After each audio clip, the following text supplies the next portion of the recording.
So let's make sure that all systems are intact. Let's make sure we're doing, not just eliminating or doing certain things less, certain behaviors and lifestyle habits, but let's make sure we're shoring up the other end, getting what we need to get that tryptophan to serotonin so we're feeling better, so we're not feeling depressed, so we're not feeling anxious or prone to panic attacks, and so we're not prone to, as we discussed a few days back, the overeating, the carb feeding, the medicinal feeding in order to boost the mood, and all of the pitfalls that can come with that.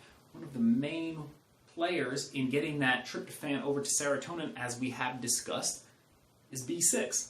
B6, and we want to make sure we're getting the activated form to hedge our bet. Activated is P5P, pyridoxal 5-phosphate. That is one of the key players, not just in getting tryptophan over to serotonin, but really in the metabolism of a lot of our neurotransmitters, which has really drawn a lot of attention when I'm dealing with patients, or particularly with myself and even my children, knowing that even if we think we are getting an abundance of B vitamins from our food sources, and that's dependent on soil and estimation of what's in this food or that food, we may be coming up short. Even if our microbiome is optimized and dysbiosis, the imbalance is minimized, because the microbiome, our friendly flora down there, play a key role in processing and activating those B vitamins. Even if that's in check, we still may be coming up short. So I look at this as somewhat of a win-win.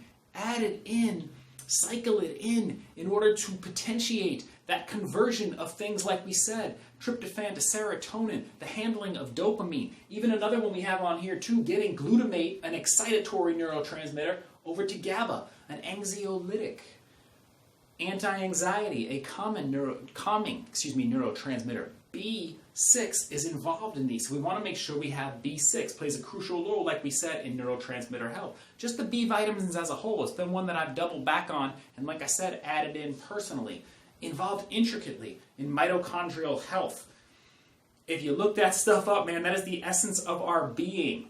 Mitochondrial dysfunction, we're talking about disease and aging. Mitochondrial health, robust, youthful, feeling good, feeling great, energy levels. The methylation process, detoxification, the handling of our hormones, all. B vitamins play an intricate role in all of this, and they become depleted in times of stress, chemical, physical, mental. So we want to make sure we have enough B vitamins in there. Like we said, that B6 will get us over from tryptophan to serotonin. Serotonin, one of the main neurotransmitters looked at when someone's dealing with anxiety and panic attacks. The other one looked at GABA. GABA. That's the other one that's looked at when it comes to anxiety and panic attacks. And wouldn't you know, B6 plays a critical role in getting that one over there as well. So B6 deficiencies, not only can you see some of the pitfalls of serotonin, which we've discussed before, but also we can start to see some issues with low GABA formation, which can be anywhere from, like we said, anxiety, panic attacks, insomnia, to even seizures. So we want to make sure we get that B6. Now, one of the bite back we get on B vitamins a lot of the times is someone will start to take some or take a complex, and they'll notice that their pee is now orange, yellow, discolored, and they're thinking, oh, I'm just peeing this whole thing out. Maybe you are peeing some of it out. That could be true. But the way I look at that is that's part of the body's genius right there. For the most part, you're going to take that B vitamin in. You're going to top off the levels which you need in certain areas. You're going to give yourself the methylated forms of certain B vitamins like B12, methylcobalamin, B9, methyl tetrahydrofolate, in order to make sure your methylation process is up to par. You're going to get the P5P, the activated B6, to make sure you're hedging your bet and facilitating the formation of those desired neurotransmitters. And then you may pee out the rest. To me, I look at that as that's all good. I topped off my levels, and my body did not accumulate the rest of these vitamins, potentially in a problematic fashion, like they would a fat-soluble vitamin.